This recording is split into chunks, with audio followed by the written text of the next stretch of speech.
আমাদের বাংলাদেশের যে পরিস্থিতিটা এখন, ঠিক আছে, তা আমি যেটা মনে করি যে সরকারই আসুক যেন বাংলাদেশটা সুস্থভাবে চলুক যেন, ঠিক আছে। আগে যেরকম চলতেছিল ওটার বিষয়ে এখন কিছু বলার নাই।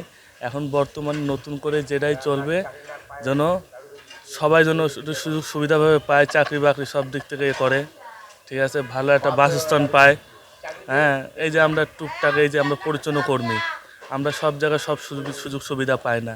আমাদের যে চাকরিটা আমরা যে চাকরিটা করি এই চাকরি টাকার বিনিময়ে আরেকজনকে দিয়ে দেয়।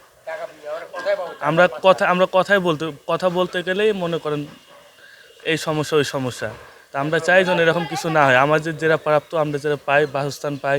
আর সরকার যেই আসুক যেন আগামী ভবিষ্যৎটা যেন সে ভালোভাবে চালাতে পারে যেন আমরা চাই যেন ভালো সরকারি একটা গঠন হোক। আমাদের তো এখন বর্তমানে তেমন একটা সমস্যা হচ্ছে না, কিন্তু বাইরের যেগুলো দেখি, ঠিক আছে, চায়ের দোকানে ওই যে অন টাইম কাপে চা দেয়, গিলাসে দেয় না।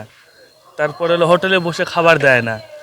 আচ্ছা, আমাদের দেখলে দেখা গেল কিছু লোক আছে 10 হাত দূরের থেকে হেঁটে যাওয়া, কিছু লোক আছে যে বুকে টেনে নেয়, এমনও লোক আছে।